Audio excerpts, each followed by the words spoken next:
the troubled history between Iran and the US has created this difficulty in just being able to address, as our speakers have said, what are the critical issues? What is the path?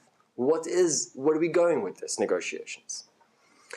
And the worst is that for Tehran, it views that the United States will always pursue some issue with the Islamic Republic. Maybe the issue today will be nuclear. Tomorrow it will be human rights violations. The next will be terrorist groups.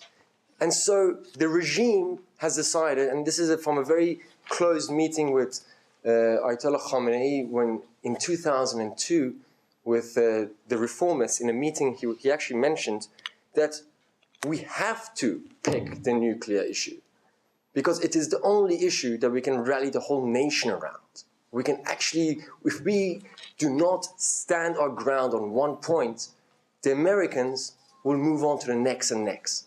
And the only viable point that we can stand on is a nuclear issue. And as you have seen throughout the years, no political group in Iran, present, past, or future, will ever dismiss the inalienable right of Iran to nuclear energy. And therefore, because of that, Khamenei had predicted that yes, we have to stick to this one point, and they've dragged as long as they can to the reservations from the reformists at that time that no, we have to engage. We have to engage with the international community. And at this point, it's very important to mention that the Supreme Leader does have a great influence on how Iran operates its foreign policy. It dictates the route. It may send Ahmadinejad or Khatami or Larijani or others to negotiate on his behalf. But at the end of the day, it is Khamenei that gives the green light or the red light. And this has to be understood. Who do you speak to if you're a United States government? Negotiate as much as you want with these officials.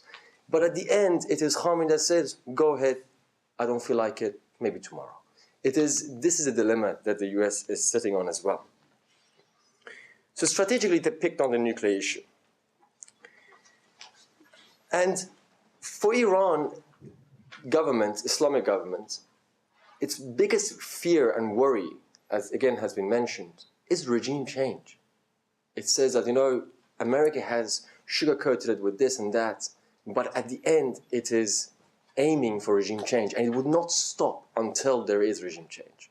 So how do we sort of slow this train towards regime change? And Iran has done what any sovereign, self-interested regime would do: survive at any means possible. So they've taken multiple approaches to this. And I'm sorry that I hope I'm not repeating some of the points from previous speakers, but it is very important to see how Iran, as a colleague of mine said, is like America plays checkers in the Middle East. Iran plays chess. So, they've been there for a long time. They know their neighbors. They're not new to the region. Before the Americans, the Brits came. Before that, the Russians came. Before that, you can go through the history. It is an old nation. And the leadership is not stupid. It may be, unfortunately, going towards a completely wrong direction. Yet we should not underestimate their intelligence in terms of how they are strategically moving forward with their policies. And this is, again, very important to acknowledge from the American perspective, not understanding that they're dealing with people who are actually very rational. They want to stay in power. It's very simple. Now, since we have to stick to the topic of the day today, I've decided to give you this overview, jump into the Arab Spring, because the Arab Spring has changed some things. Middle East is not the same. I was in Egypt about a few months before in Tahrir Square, and I'm like, this country will never change. Look at these people. I mean, come on. Egyptians raising up.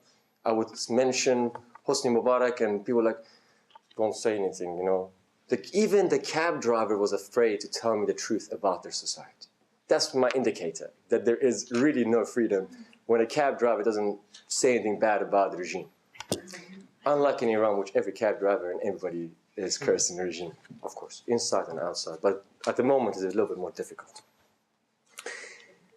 So now let's touch on the Arab Spring. And I'm not going to go too much into it. I just want to say that what we are witnessing at this time is that there is basically three elements that we have to watch out for. That this new shakeup in the Middle East does have losers and winners.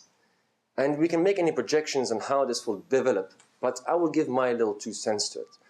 And that is that the regimes, the autocratic regimes that have dropped, and the population that demanded this, will aim to have what the Islamic Revolution was embodied in. I'm not saying that it ended up being like that, but it was independence. Independence, having elected officials that they can trust, having a sovereignty over their own policies, and having a better future, a better job, end to cronyism, into corruption and so forth. These same elements will enable these new, developing, really young, transitional governments to tend towards 2 models. The most viable model for the region would be geared towards a Turkish model, one that is secular, yet it is rooted in Islamic belief and is accepted by the West and also by the Islamic countries, Muslim countries. Turkey has developed this really interesting model, which again, AK Party's roots are in Islamic Brotherhood. And it's ironic because with the rise of Turkey, you have a milking cow that basically financed a lot of Islamic Brotherhood in the region, even though there is different doctrines within them, different directions of how they want to develop. But it's quite interesting, this correlation of rise of Turkey and also the influence of Islamic Brotherhood. But, so the Turkish model is really a plausible one. It's a Sunni government, Islam, democratic, in inverted commas. There's limitations, but really a good model so far. And the other one would be chaotic. It would be interfighting, ethnic, between ethnic and other groups. So these are the 2 projections. So Iran loses out on this. Nobody in the region is going to go and become an Islamic Republic, I assure you, in that sense, in the sense of the word. However, whereas Iran has lost in the political structure of the new developments in the region, it still has quite a formidable influence in the streets of the Arab world. Because the one most critical point that the Arab street is so emotional about is the Israeli-Palestinian conflict. And the sort of dominance of Israel and America's relationship with Israel. In all of this myths, we should not forget the Israeli component. So what will happen to Iran, what will happen to the United States with these new developments, and what are the options? Well, in terms of Iran, since, as I mentioned, is losing in the political, sort of like ideological sense, it's playing a long-haul game, especially at this time. The region is changing. Iran's official position, was very supportive of the movements, except, of course, in Syria. And that lost a lot of credibility in the Arab world. So Iran, in that sense, will say, regardless of what happens in the region, if we have a more independent, more sovereign, more Islamic regimes developing in the region, there is going to be a shift away from their allegiance towards the United States. So regardless, Iran will actually, in the long haul, have much better relations with the regional countries, and the influence of America will be diminished. They won't have the decades-old linchpins in governments, these autocratic regimes, and one by one they're dropping. But Iran is waiting for the cherry on top, and that's when the Arab Spring reaches the Gulf. They had a little spark in Bahrain, but if that spreads, the biggest alliance in the region, Saudi, the GCC countries, and United States, if that topples, the influence is unimaginable. So Iran has a very long view of what's happening in the region. America is sitting on a very difficult place because it has its values and its interests. In terms of its values, it's very clear that it would say democracy is fantastic, freedom of speech, go ahead, elect your officials. We want the people to rise and for this to develop towards a more liberal democracy. Yet its interest is on energy security in the region, stability of the region, and the interest of the security of Israel in the region. You have Egypt to the south of Israel going whoppers, and now what are we going to do? What's going to be next? So this is quite a lot of questions. With Mubarak, the devil is better to keep, but now we don't know what's going to come out. Syria is in turmoil.